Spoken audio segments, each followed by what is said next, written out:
नमस्कार दोस्तों, स्वागत है आपका केटी वॉइस स्टोरीज चैनल में। दोस्तों, हमारी आज की कहानी है ससुर बहू का अवैध संबंध। गीता गंगाराम की दूसरे नंबर की बेटी थी।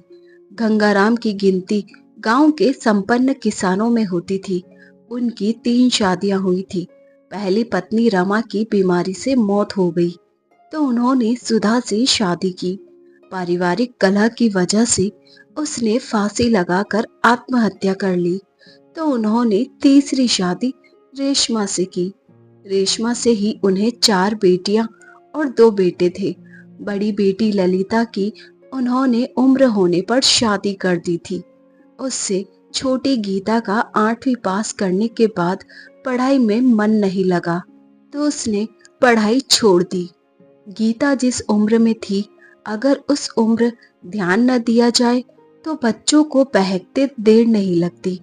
वे सही गलत के फर्क को समझ नहीं पाते। ऐसा ही कुछ गीता के साथ भी हुआ।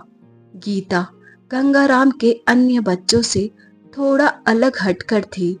वह जिद्दी थी, इसलिए उसके मन में जो आता था वह हर हाल में वही करती थी।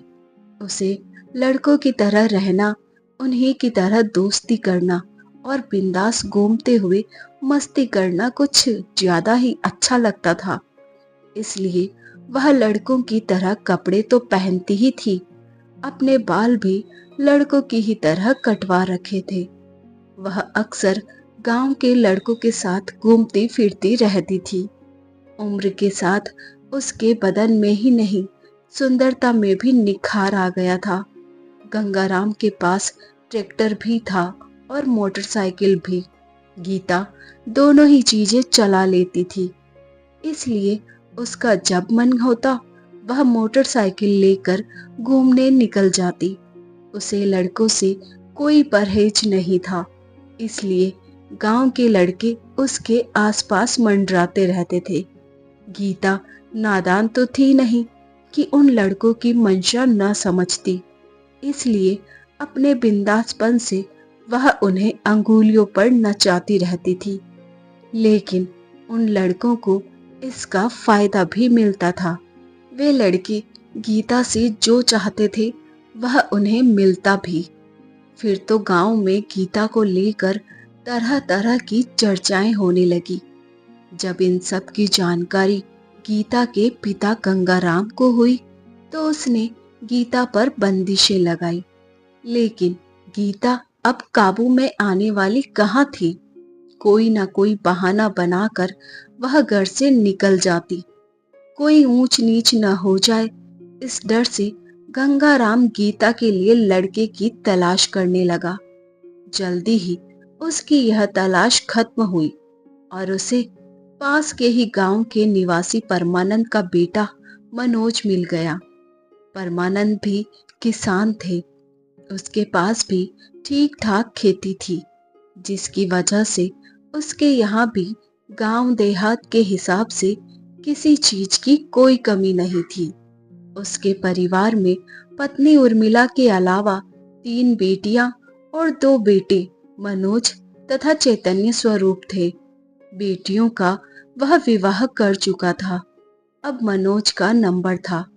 यही वजह थी कि जब गंगाराम उसके यहाँ अपने किसी रिश्तेदार के माध्यम से रिश्ता लेकर पहुंचा तो बात बन गई।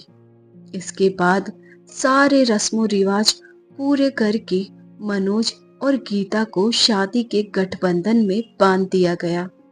गीता सुंदर तो थी ही, साथ ही उसमें वे सारे गुण विद्यमान थे जो पुरुषों को दीवाना बना देते हैं। यही वजह थी कि गीता ने अपनी अदाओं से पहली ही रात में मनोज को अपना दीवाना बना दिया था। गीता पहली ही रात में समझ गई कि उसे पति उसके मन माफिक मिला है। वह जैसा सीधा साधा अंगुलियों पर नाचने वाला पति चाहती थी, मनोज ठीक वैसा ही निकला था। 2-4 दिनों में ही मनोज गीता के हुस्न में इस कदर खो गया था कि हर पल हर जगह उसे गीता ही गीता नजर आने लगी। उसका गीता को छोड़कर कहीं जाने का मन ही ना होता। खेतों पर भी उसका मन न लगता। लेकिन जिम्मेदारी ऐसी चीज है जो पत्नी तो क्या, माँ बाप से भी दूर होने को मजबूर कर देती है। यही हाल मनोज का भी हुआ। साल भर बाद वह एक बेटे का बाप बना तो खर्च बढ़ते ही उसे अपनी जिम्मेदारी का एहसास होने लगा। इस जिम्मेदारी को निभाने के लिए मनोज को कमाना धमाना जरूरी था, जिसके लिए वह दूसरे नगर चला गया। वहां उसे टाटा मैजिक के लिए पुर्जे बनाने वाली अल्ट्राटेक कंपनी में नौकरी मिल गई। रहने के लिए उसने किराए पर कमरा ले लिया। कमाई धमाई के लिए मनोज खुद तो बाहर चला गया था, लेकिन घर वालों की देखरेख के लिए गीता को गांव में ही माँ बाप के पास छोड़ गया था। उसने एक बार भी नहीं सोचा कि उसके बिना गीता का मन गांव में कैसे लगेगा। शायद उसे लग रहा था कि जिस तरह वह पत्नी, बच्चे और परिवार के लिए त्याग कर रहा है, उसी तरह गीता भी कर लेगी। लेकिन मनोज की यह सोच गलत साबित हुई, क्योंकि गीता को तो शारीरिक संबंधों का चस्का पहले से ही लगा हुआ था। ऐसे में वह बिना पति के कैसे रह सकती थी। उसका दिन तो घर के काम धाम और बच्चे में कट जाता था, लेकिन रातें काटे नहीं कटती थी। बेचैनी से वह पूरी रात करवटें बदलती रहती थी। शारीरिक सुख के बिना वह बुझी बुझी सी रहती थी। उसकी इस बेचैनी और परेशानी को घर का कोई दूसरा सदस्य भले ही नहीं समझ सका, लेकिन पिता तुल्य ससुर परमानंद ने जरूर समझ लिया था। इसकी वजह यह थी कि परमानंद लंगोट का कच्चा था। उसके लिए रिश्तों से ज्यादा महत्वपूर्ण स्त्री का शरीर था। शायद यही वजह थी कि गीता को उसने देखते ही पसंद कर लिया था। परमानंद अपनी बहू पर शुरू से ही फिदा था, लेकिन बेटे के रहते वह बहू के करीब नहीं जा पा रहा था। बहू के नजदीक जाने के लिए ही उसने बेटे को जिम्मेदारी का एहसास दिलाकर उसे घर से बाहर भेज दिया था। मनोज के जाने के बाद गीता की बेचैनी बढ़ी तो परमानंद गीता के नजदीक जाने की कोशिश करने लगा। वह उससे बातें करने के बहाने ढूंढने लगा। गीता उससे बातें करती तो वह अक्सर बातें करते करते अपनी सीमाएं लांघ जाता। वह उसे कोई सामान पकड़ाती तो सामान पकड़ने के बहाने वह उसे छूने की कोशिश करता। ससुर की इन हरकतों से अनुभवी गीता को समझते देर नहीं लगी कि वह उससे क्या चाहता है। गीता को शक तो पहले से ही था, लेकिन जब निगाहें बदली और परमानंद बात बात में हंसी मजाक करने लगा तो उसका शक यकीन में बदल गया। परमानंद देखने में ही जवान नहीं था, बल्कि शरीर से भी हष्ट पुष्ट था। इसकी वजह यह थी कि वह अपने शरीर और खान पान का विशेष ध्यान रखता था। बच्चे सयाने हो गए हैं, यह कहकर पत्नी उर्मिला उसे पास नहीं भटकने देती थी, जबकि परमानंद अभी खुद को जवान समझता था और स्त्री सुख की लालसा रखता था। परमानंद को इस बात की जरा भी चिंता नहीं थी कि गीता उसकी बेटी की उम्र की तो है ही, उसकी बहू भी है। वह वासना में इस कदर अंधा हो गया था कि मर्यादा ही नहीं, रिश्ते नाते भी भूल गया। गीता अब उसे सिर्फ एक औरत नजर आने लगी थी, जो उसकी शारीरिक भूख शांत कर सकती थी। यहाँ परमानंद ही नहीं, गीता भी अपनी मर्यादा भूल चुकी थी। यही वजह थी कि वह परमानंद की किसी अशोभनीय हरकत का विरोध नहीं कर रही थी, जिससे उसकी हिम्मत और हसरतें बढ़ती जा रही थी। फिर तो एक स्थिति यह आ गई कि परमानंद की रातों की नींद ही गायब हो गई। अब वह मौके की तलाश में रहने लगा। आखिर उसे एक दिन तब मौका मिल गया जब पत्नी मायके गई हुई थी। गर्मी के दिन होने की वजह से बाकी बच्चे अंदर सो रहे थे। गीता घर के काम निपटा कर बाहर दालान में आई तो ससुर को बेचैन हालत में करवट बदलते देखा। उसे लगा ससुर की तबीयत ठीक नहीं है, इसलिए उसने उसके पास आकर पूछा, लगता है आपकी तबीयत ठीक नहीं है। परमानंद हसरत भरी निगाहों से गीता को ताकते हुए बोला, तुम इतनी दूर दूर रहोगी तो तबीयत ठीक कैसे रहेगी। गीता को परमानंद की बीमारी का पहले से ही पता था। बीमार तो वह खुद भी थी, इसीलिए तो मौका देखकर उसके पास आई थी। उसने चाहत भरी नजरों से परमानंद को ताकते हुए कहा, यह आपका भ्रम है। मैं आपसे दूर कहाँ हूँ बाबूजी, आपके आगे पीछे ही तो घूमती रहती हूँ। अब गीता इससे ज्यादा क्या कहती।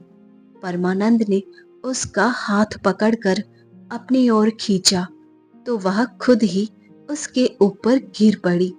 इस तरह एक बार मर्यादा की दीवार गिरी तो उस पर रोज रोज वासना की इमारत खड़ी होने लगी।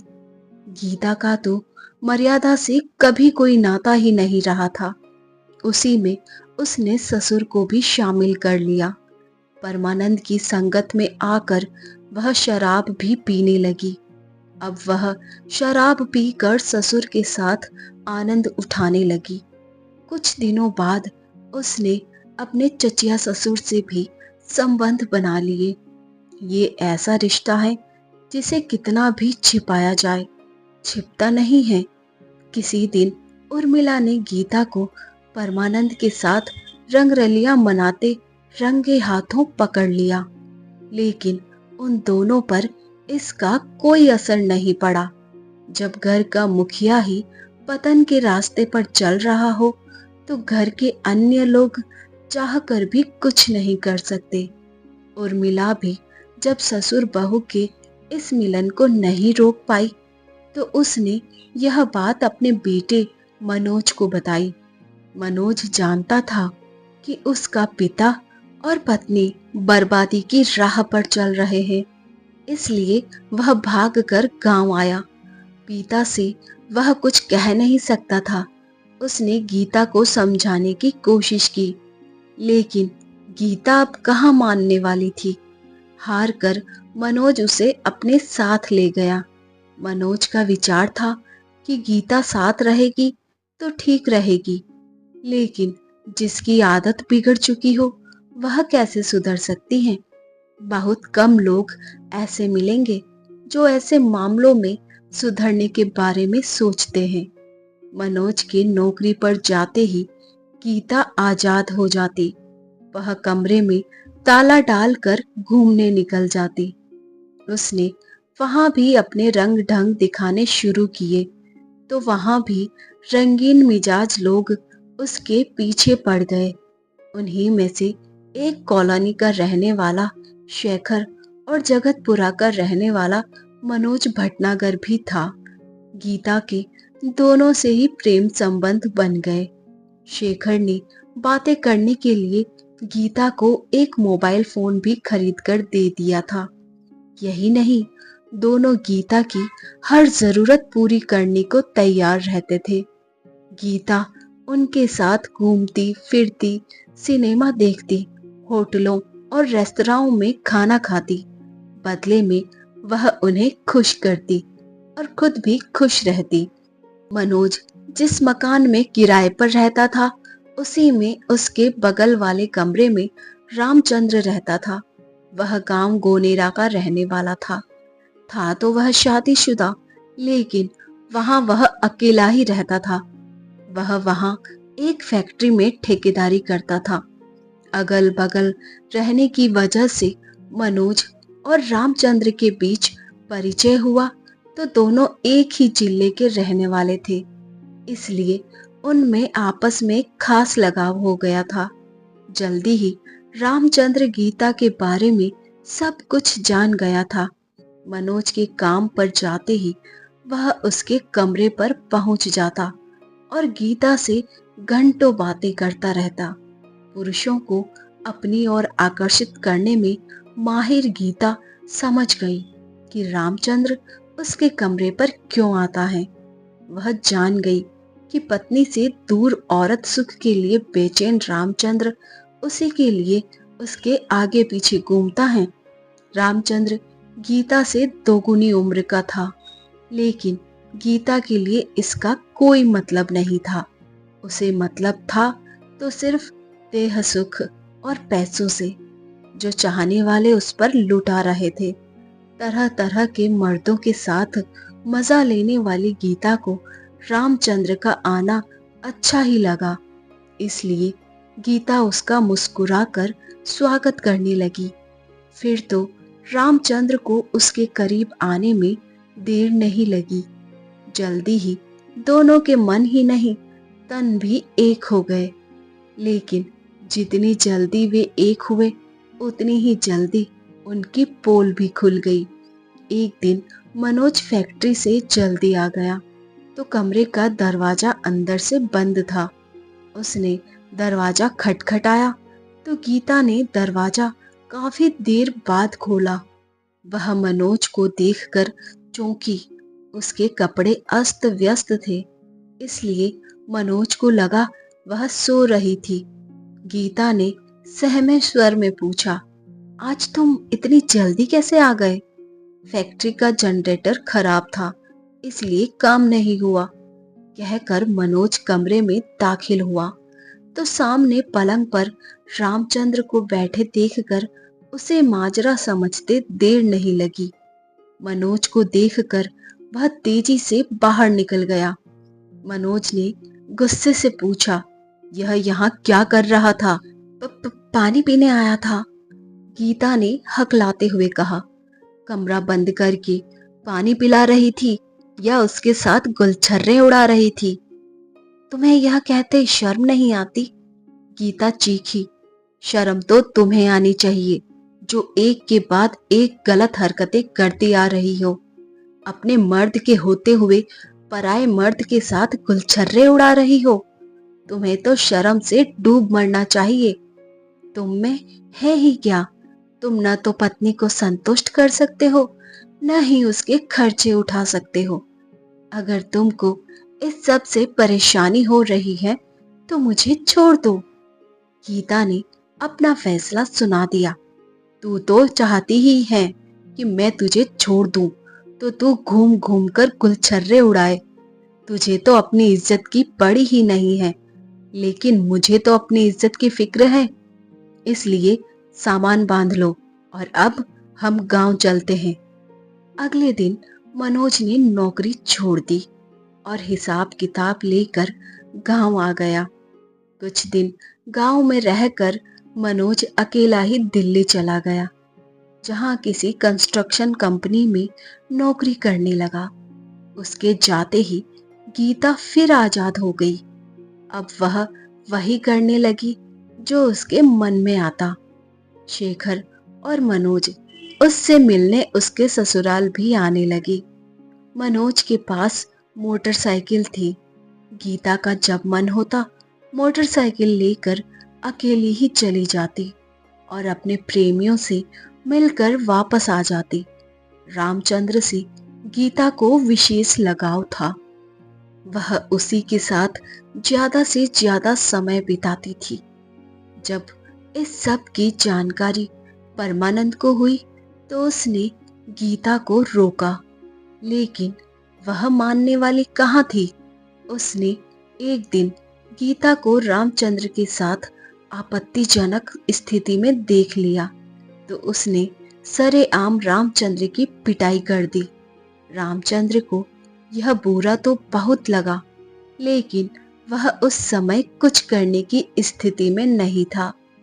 गीता को भी ससुर की यह हरकत पसंद नहीं आई, क्योंकि वह नहीं चाहती थी कि कोई उसे अपनी जागीर समझे।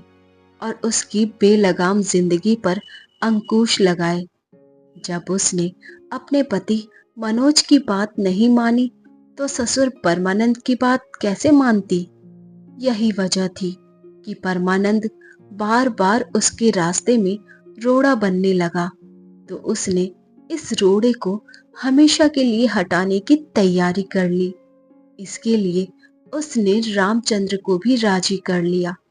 वह राजी भी हो गया क्योंकि वह भी उससे अपनी बेइज्जती का बदला लेना चाहता था।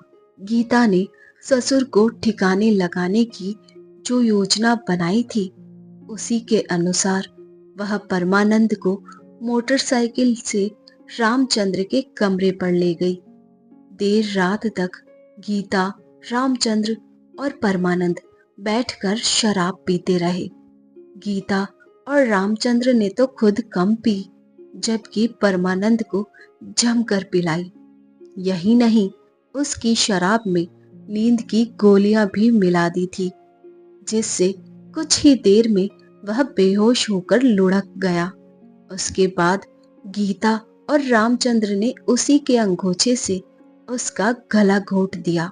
इसके बाद गीता ने मोटरसाइकिल स्टार्ट की तो रामचंद्र परमानंद की लाश को बीच में बैठाकर पीछे स्वयं बैठ गया।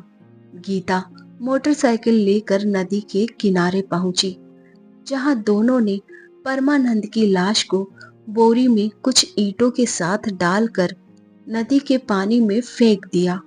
इसके बाद गीता रामचंद्र के कमरे पर कई दिनों तक रुकी रही। फिर जब गीता मोटरसाइकिल से अपने ससुराल पहुंची तो परमानंद के छोटे बेटे चैतन्य स्वरूप ने पिता के बारे में पूछा। तब गीता ने किसी रिश्तेदारी में जाने की बात कहकर बात खत्म कर दी। 2 दिन ससुराल में रहकर गीता फिर चली गई। गीता के जाने के बाद कई दिनों तक परमानंद नहीं लौटा तो घर वालों को चिंता हुई। उन्हें गीता पर शक हुआ कि कहीं उसने अपने प्रेमियों के साथ मिलकर उसकी हत्या तो नहीं करा दी। चैतन्य स्वरूप ने कोतवाली जाकर अपने पिता के गायब होने की सूचना दी। उस समय इंस्पेक्टर अशोक के पास कोतवाली का भी चार्ज था। उन्हें लगा कि बहू ससुर को क्यों गायब करेगी। यही सोचकर उन्होंने चैतन्य को लौटा दिया। परमानंद का परिवार उसकी तलाश में लगा रहा। उसी बीच 21 अगस्त को इंस्पेक्टर अशोक का तबादला हो गया तो उनकी जगह आए इंस्पेक्टर तिवारी। चैतन्य स्वरूप उनसे मिला तो उन्होंने उससे तहरीर लेकर शेखर और मनोज के खिलाफ मुकदमा दर्ज कराकर गीता के मोबाइल नंबर को सर्विलांस पर लगवा दिया। सर्विलांस सेल के पुलिसकर्मियों की गीता से कई बार बात हुई। गीता उनसे कभी गुजरात में होने की बात कहती तो कभी हरियाणा में होने की बात बताती, जबकि उसकी लोकेशन बरेली के आसपास की ही थी। पुलिस समझ गई कि गीता बहुत ही शातिर है। गीता के नंबर की कॉल डिटेल्स निकलवाई गई तो पता चला कि वह सबसे अधिक अपनी बड़ी बहन ललिता से बात करती थी। इंस्पेक्टर तिवारी ने ललिता और उसके पति प्रमोद को थाने लाकर पूछताछ की तो उन्होंने गीता का ठिकाना बता दिया। गीता उस समय राजेंद्र सेठ के मकान में किराए का कमरा लेकर रह रही थी। उसी के साथ रामचंद्र भी था। पुलिस ने दोनों को गिरफ्तार कर लिया। पूछताछ में गीता और रामचंद्र ने परमानंद की हत्या का अपराध स्वीकार करके उसकी हत्या की पूरी कहानी सिलसिलेवार बता दी। पुलिस ने दोनों को ले जाकर उनकी निशानदेही पर नदी से परमानंद की लाश बरामद करने की कोशिश की, लेकिन लाश बरामद नहीं हो सकी। इसके बाद पुलिस ने दोनों को अदालत में पेश किया, जहां से उन्हें जेल भेज दिया गया। लाश की बरामदगी के लिए एक बार फिर पुलिस दोनों को रिमांड पर लेने का प्रयास कर रही थी। लेकिन दोस्तों, ये कहानी लिखे जाने तक दोनों को रिमांड मिला नहीं था। अय्याश प्रवृत्ति के परमानंद ने गीता पर डोरे डालते समय न तो उम्र का लिहाज किया, न रिश्ते का। ऐसे संबंधों का परिणाम बुरा ही होता है। इसमें भी कुछ ऐसा ही हुआ। ससुर जान से गया और बहू सलाखों के पीछे है। तो दोस्तों, ये थी हमारी आज की सच्ची घटना पर आधारित कहानी। उम्मीद है आपको पसंद आई होगी। ऐसी ही और कहानियां सुनने के लिए बने रहिए हमारे साथ। अपना प्यार और सपोर्ट दीजिए। चैनल पर नए हैं तो सब्सक्राइब कीजिए, साथ में बेल आइकन प्रेस कीजिए ताकि न्यू स्टोरी का नोटिफिकेशन सबसे पहले आपको मिल सके। Thanks for watching. धन्यवाद। दोस्तों, अगर आप सुनना चाहते हैं अपनी पसंद की कोई कहानी तो आप हमें इंस्टाग्राम, फेसबुक पर सेंड कर सकते हैं। Thank you.